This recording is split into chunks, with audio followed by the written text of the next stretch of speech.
know, I think when I started, I had this idea that the films I did defined me in some way, and I don't feel that way anymore. I mean, I'm a father now, and there's other things that are very important to me. And funny enough, I love films more than I've ever had, and I love the artist, and I love the performances, and it's been a particularly fun year for me. And I've found that enjoyment of watching films again and watching the work and really giving credit where it's due and understanding. I don't know, I think this was a mistake I made when I first started out, that it was going to define me in some way, and that my life would be interesting by the characters I chose. And there was some conscious switch in me a few years ago that I was chasing something that wasn't really fulfilling it, whether, you know, there's probably some of my own navigational problems, but what it came down to for me was this idea of, well, this real quest to live my own interesting life, and at the end of the day, the films will be what they are, and because there's so many variables anyway, and if there's a legacy of performances, it'll be defined, it'll be what it is, and that'll be that. But my personal life will be bigger than that, and will be more important to me, and consequently, for me, my work's gotten better because there's been a real ease to the approach of it. And I have more respect for it, and I enjoy it more. It's a paradox for me at this moment. I think that's so interesting, because I think that's true for a lot of people. Like, you can get yourself so defined by your work and so in your own head about your work, and you kind of forget to live your life, and then you realize there's this whole other thing out there that's going to feed, as you said, feed back into it. I caught myself on the phone the other day, like, you know, I really want, you know, Leo's playing some real strong men. I gotta find a man now. No, what I was saying was, no, I've really been impressed with Leo these last few years. Sorry. I mean, it's been great strength, and it's been really, really joy to watch. As well as everyone else on here, up here. But it's not important. I caught myself on the phone saying, yeah, I think we need something more of a man that, you know, that gives an example of what a man should be. And then I got off the phone going, dude, just live your life like a man, and the movies will follow. Anyway. It's interesting because for me, I guess, I started to look at because I have my life, my family, and my world, you know, but I had to, like, not divorce my work is it's like a continual process of me growing as a person. It is a part of that expansion of myself, you know.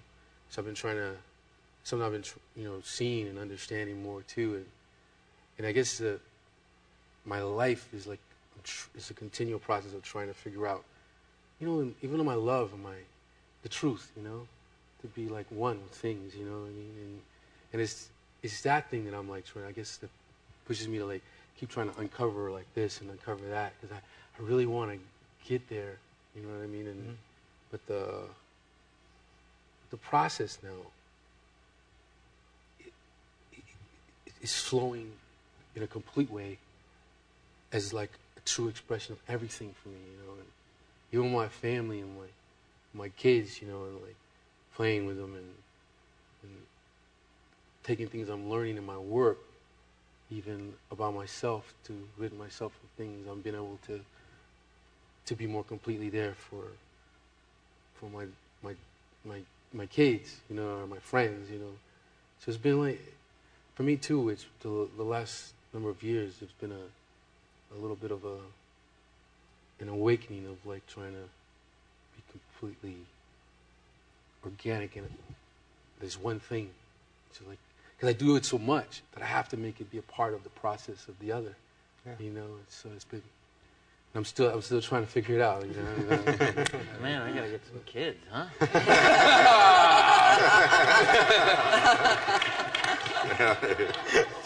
He's got to take the wind out of his sail.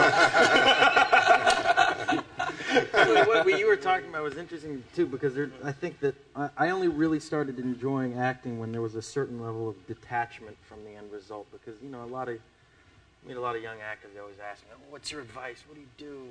How do you get your foot in the door?"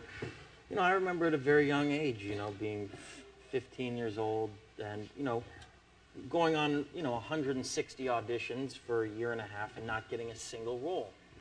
And I started to realize that I'd become a product or a part of this system wherein everyone is so aiming to please. Everyone's so aiming to please the director, the casting director, and you have to come in with a certain amount of charm and enthusiasm, and basically turning into one of these, little Hollywood puppet kids that come in. Hi, I'm Leo, and I'm going to be reading this today. And oh yeah, I had a great day at school. I love school. I love biology. So I started to realize that this stuff had been like rubbing off on me. And one day I just was talking to my mom. I was like, God, I think, I haven't gotten a job in a year and a half. I'm, am I washed up at 14 years old? What the hell is going on? I don't know. Should I quit? And she's like, well, do you still love doing it? I said, I love it. Every time I get a job, I'm ecstatic. I love being on set. I love acting. You know that. And she said, okay, well then, keep at it. And there was a certain level of having to say, all right, fuck these people. Screw what they think. I don't care ultimately. And once there was a certain level of detachment there, then I really started to look at the characters and really started to say, okay, what is really going on with this character? What is this character going through? What can I give? And when you don't aim to please them, some of the greatest performances of all time, you look at it and there is that level of detachment from the acting process. There's a tremendous amount of, thought that goes into the character and a tremendous amount of research and intellect in that actor, but there is that rebellious attitude of saying, you know what, I know we're making a movie here, but I'm taking this character into my own hands, and I'm gonna play jazz here. I'm gonna do whatever my instincts call upon me to do within these characters' shoes, and I think that's a very fundamental, because going back to what young kids always ask me about, what do you do to become an actor?